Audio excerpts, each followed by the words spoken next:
SP इल्मा Afroz के मामले पर फिर खुलकर सामने आए सीपीएस रामकुमार चौधरी। कहा, प्रेशर एसपीजी इंफ्राकान के पास लीज पर, गाड़ी या किराए पर, न मेरे परिवार की किसी गाड़ी का हुआ चलान। एसपी बद्दी निजी कारणों से गई छुट्टी पर, एसपी की छुट्टी को मुझसे जोड़ना गलत। विपक्ष के पास कोई मुद्दा नहीं, सस्ती लोकप्रियता बटोरने की नाकाम कोशिश। इस खबर के प्रायोजक है भूषण ज्वेलर्स, लोअर बाजार, सोलन, हिमाचल प्रदेश। एसपी इल्मा अफरोज के मामले पर फिर खुलकर सामने आए सीपीएस रामकुमार चौधरी। कहा, प्रेशर एसपीजी इंफ्राकान के पास लीज पर, गाड़ी या किराए पर, न मेरे परिवार की किसी गाड़ी का हुआ चलान। एसपी बद्दी निजी कारणों से गई छुट्टी पर, एसपी की छुट्टी को मुझसे जोड़ना गलत। विपक्ष के पास कोई मुद्दा नहीं, सस्ती लोकप्रियता बटोरने की नाकाम कोशिश। एसपी के मामले को उनसे जोड़ने वाले मीडिया हाउस और पत्रकारों को जारी होंगे मानहानि के नोटिस। बद्दी अपनी बेबाक राजनीति के लिए प्रदेश भर में चर्चित रहने वाले सीपीएस एवं दून विधायक रामकुमार चौधरी एसपी बद्दी के छुट्टी पर जाने को लेकर उठे विवाद पर एक बार फिर खुलकर सामने आए हैं। बद्दी में पत्रकार वार्ता के दौरान रामकुमार चौधरी ने कहा कि एसपी बद्दी का छुट्टी जाना उनके अधिकार क्षेत्र में नहीं, न ही वह किसी अफसर को छुट्टी पर भेज सकते हैं। यह मामला गृह विभाग व मुख्यमंत्री के अधीन आता है और एक अफसर निजी कारणों से छुट्टी जाने के मामले को उछालना ओछी हरकत है। रामकुमार चौधरी ने कहा कि कुछ चैनलों व अखबारों में ये छापा गया कि एसपी ने मेरे परिवार के टिप्परों के चालान किए, इस वजह से उन्हें छुट्टी पर भेजा गया। सीपीएस रामकुमार चौधरी ने कहा, न तो उनका न उनके परिवार का क्रैशर है, न ही उनके पास कोई टिप्पर। 2 साल से उनका क्रैशर नेशनल हाईवे की फर्म एसपीजी इंफ्राकान के पास लीज पर है और वही फर्म नेशनल हाईवे के काम के लिए क्रैशर को चला रही है। उनके टिप्पर पजहरा के ठेकेदार के पास किराए पर चल रहे हैं, जिनका भी किसी भी तरह का खनन का कोई चालान नहीं हुआ। 2 साल से उनका उनके परिवार का खनन से जुड़ा कोई काम नहीं है। फिर भी विपक्ष के साथ कुछ चैनलों व अखबारों के पत्रकारों ने एसपी बद्दी के छुट्टी जाने को लेकर उनके साथ जोड़ा गया है, जिनके खिलाफ कानूनी कार्रवाई अमल में लाने के साथ साथ उन्हें मानहानि के नोटिस जारी किए जाएंगे। रामकुमार चौधरी ने कहा कि विपक्ष के पास कोई मुद्दा नहीं है, सस्ती लोकप्रियता बटोरने के लिए विपक्ष उन पर झूठे आरोप लगाने का प्रयास कर रहा है, लेकिन पूर्व विधायक, पूर्व मुख्यमंत्री व भाजपा के ये नापाक मंसूबे कामयाब नहीं होंगे। नालागढ़ चुनावों में भाजपा नेता छाती पीट कर कहते थे कि बीबीएन में कानून व्यवस्था पटरी पर नहीं है। एसपी बद्दी छुट्टी पर गई है, न कि उनका तबादला हुआ। उन्होंने जो विधानसभा में प्रिविलेज मोशन एसपी बद्दी के खिलाफ डाला है, उसकी जांच अभी शुरू होनी है। बाकी जिन लोगों, चैनलों, अखबारों व पत्रकारों ने एसपी के मामले को उनसे जोड़ा है, उनको 2 से 3 करोड़ रुपए के मानहानि के नोटिस जारी किए जाएंगे। झूठी मनगढ़ंत अफवाहें फैलाकर और खबरें चलाकर उनकी छवि को जिन जिन लोगों ने धूमिल किया है, उन्हें किसी भी कीमत पर बख्शा नहीं जाएगा। बद्दी से हिल्स न्यूज़ 24 की ब्यूरो रिपोर्ट। पहले तो मैं कहना चाहूंगा कि मेरे पास 3 डिपार्टमेंट्स हैं, जिसमें रेवेन्यू डिपार्टमेंट है, town and country planning department है और इंडस्ट्री डिपार्टमेंट है। एसपी, किसी भी एसपी या किसी भी फोर्स के आदमी को छुट्टी जाना या सैंक्शन करना या भेजना, वो मेरे अधिकार क्षेत्र में नहीं है और ना ही वो मेरा डिपार्टमेंट है। ये होम डिपार्टमेंट का काम है जो माननीय मुख्यमंत्री जी के पास है, उससे मेरा कोई ताल्लुक नहीं है, ना ही कोई लेना देना है। दूसरा, आपने चालान की बात करी, जो चालान की ये बात कर रहे हैं मीडिया वाले, ये एग्रीमेंट्स मेरे पास हैं। हमारा पिछले 2 वर्ष से कुंडल स्टोन से मेरा जो है वो हमारा एक फर्म है जो नेशनल हाईवे की फर्म है, message SPG infra private limited, इनको हमने ये ठेके भी दे रखा है अपना क्रशर।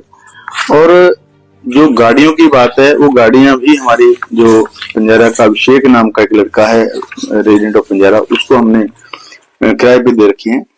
तो ना तो हमारा चालान हुआ है, ना ही हम गाड़ियां चलाने हैं, ना ही हम माइनिंग कर रहे हैं।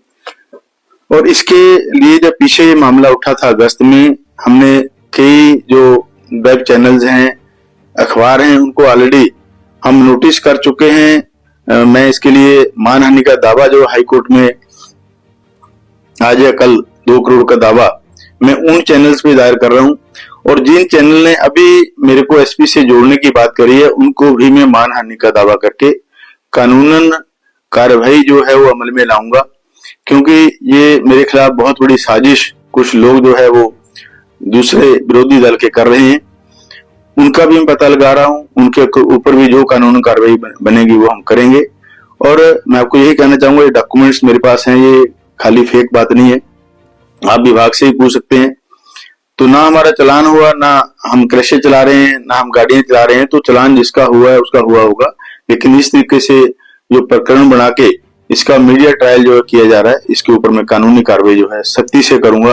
और क्योंकि मैं कई दिन से देख रहा था, मेरी बेटी की शादी है और एरिया में बहुत सारी शादियां, में 5-6 दिन से इसमें व्यस्त था और उसके चलते मैं रिप्लाई भी नहीं कर पाया।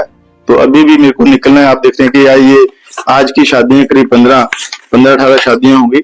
तो क्योंकि मैं हमेशा कॉन्स्टिट्यूंसी में रहता हूं और लोगों के कामों के अलावा मेरे को और कोई काम नहीं है, और हमेशा जो है जनता के भले की बात करता हूं, मुद्दों की बात करते हैं।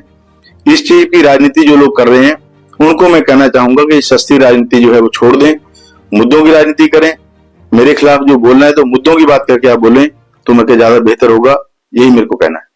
जो नोटिस की बात है वो विधायक का, किसी विधायक का जो है वो उसका अधिकार होता है कि उसको प्रिविलेज मोशन हम कहते हैं। उसका मतलब था कि उन्होंने मेरे निजी ड्राइवर को प्रलोभन देके या कैसे भी करके उन्होंने उनसे बातचीत करके कि मेरे घर में कौन आ रहा है, मेरी वाइफ से क्या बात हो रही है, मेरे बच्चे कहाँ जाते हैं, तो मेरे को सर्विलेंस पे एक तरह से उन्होंने रखा हुआ था, जो कि कानूनन जो है वो जुर्म है। तो उसके लिए उनको नोटिस किया गया है, उसके भी पेशियां लगनी है। और दूसरा, अपनी कानूनी व्यवस्था की बात करिए, जो भाजपा वाले आज चिल्ला चिल्ला के बोल रहे हैं कि एसपी को छुट्टी भेज दिया। अरे छुट्टी किसी भी अधिकारी का जाना जो है वो उसका अधिकार है। कितने अधिकारी छुट्टी गए होंगे, खाली इल्मा जी की छुट्टी जाने पे इतना बवाल क्यों मचा? मैं उनसे ही पूछना चाहता हूं कि कितने अधिकारी छुट्टी गए होंगे। बहुत लंबी छुट्टी इस तरीके से इसको जोड़ के राजनीतिकरण करना सरासर गलत है। और वो छुट्टी गई है और माननीय मुख्यमंत्री जी, क्योंकि मुझे इसके बारे में ज्यादा जानकारी नहीं है, उसका जवाब जो है वो होम विभाग या माननीय मुख्यमंत्री या हमारे डीजीपी साहब दे सकते हैं कि कितनी छुट्टी गई है, कब गई है, क्या हुआ क्या नहीं हुआ, उसके बारे में मुझे कोई जानकारी नहीं है। लेकिन कानूनी व्यवस्था के लिए अभी हमारा उपचुनाव नालागढ़ था, उस समय जयराम जी, हमारे भाजपा के जो माननीय अध्यक्ष हैं श्री बिंदल जी, उन सभी ने इस बात पे प्रश्न चिन्ह उठाया कि बद्दी नालागढ़ में कानून व्यवस्था चरमरा गई है। इवन विधानसभा में भी भाजपा के लोगों ने इस बात को उठाया। तो वो वीडियोज में ढूंढ रहा हूँ, वो टैग करेंगे हम इनसे अब। और अवैध हथियारों की आपने बात करी, ये बिल्कुल सही है कि कई गोलीकांड अभी कुछ समय में 5-7 महीने में यहाँ नालागढ़ में हुए हैं, मेरे एरिया में तो नहीं हुआ। और दंगे, जो जातिवाद के दंगे है वो होने शुरू हो गए थे, और कानून व्यवस्था के साथ साथ ट्रैफिक व्यवस्था जो है चरमरा गई थी। इसके लिए मैंने हमारी जो गवर्नेंस कमेटी, जिसका मैं चेयरमैन हूँ, पीछे मीटिंग ली थी, उसमें भी इस मुद्दे को हमने लाया। किसी भी ट्रैफिक पॉइंट्स पे जहां जहां ट्रैफिक के हमारे कांस्टेबल, हेड कांस्टेबल होते थे, उनको खड़ा किया जाता था। एक भी हेड कांस्टेबल उसमें नहीं मिलता है, जिस वजह से घंटों जो है हम लोग ट्रैफिक का सामना करते हैं। यहाँ पे उद्योगपति परेशान हो रहे हैं। इवन 2-4 दिन पहले मैंने देखा कि एक एम्बुलेंस में बहुत सीरियस कोई पेशेंट था, वो भी फंसा रहा, और किलोमीटरों तक जो है वो ट्रैफिक के लोग नहीं थे। तो ये पुलिस का काम है, तो उसमें जो है वो कमी आई है, उसको हम व्यवस्थित करेंगे। ये इसकी जानकारी मैंने माननीय मुख्यमंत्री को दे दी है। पूर्व विधायक की तो मेरे को बात समझ नहीं आती, वो विधायक रहे 5 साल, उनको पहले तथ्यों पे जानना चाहिए। उन्होंने तो बयान दिया कि उसको ट्रांसफर कर दिया गया है। अभी उसकी ट्रांसफर किसी ने नहीं की है, ना ही मैंने कोई अपना कोई ट्रांसफर के लिए नोट दिया है, ना ही कोई ट्रांसफर की मैंने बात करी है। और छुट्टी गई है, और छुट्टी उनकी डिमांड पे गई होगी, उन्होंने अपनी अर्जी दी होगी छुट्टी जाना, तो सबका अधिकार है, उसमें मतलब हमारा कोई ताल्लुक नहीं है। लेकिन भाजपा वाले जो बात कर रहे हैं तो उनको सस्ती राजनीति करने की आदत है। तो ये आने वाले समय में जो है इन सब बातों का जवाब उनको हम देंगे। नहीं, उसकी कुछ प्रोसीजर है, वो प्रोसीजर अडॉप्ट हो रहा है। प्रोसीजर अडॉप्ट होते ही जो है उनको नोटिस जाएगा, एक दिन में कार्रवाई नहीं होती है। जहां तक खास की बात है, मुख्यमंत्री के 40 विधायक साथ हैं, वो सभी खास हैं। ऐसा कुछ नहीं है कि मैं ज्यादा खास हूँ, सभी खास हैं। जो कांग्रेस पार्टी के लोग हैं मुख्यमंत्री के खास हैं। Thank you. Bhushan jewellers festival bonanza, lucky draw बदल देगा आपकी जिंदगी। 10,000 की खरीद पर 3 चमचमाती कार और 5 स्कूटियां। तो आज ही विजिट करें भूषण ज्वेलर्स सोलन। भूषण ज्वेलर्स सोलन, प्रदेश और देश भर में जाना पहचाना नाम। भूषण ज्वेलर्स, लोअर बाजार, सोलन, हिमाचल प्रदेश। उच्च गुणवत्ता की ज्वेलरी के लिए आप हमारे द्वारा दिए गए नंबर्स पर संपर्क कर सकते हैं। आपका विश्वास ही हमारी पहचान है।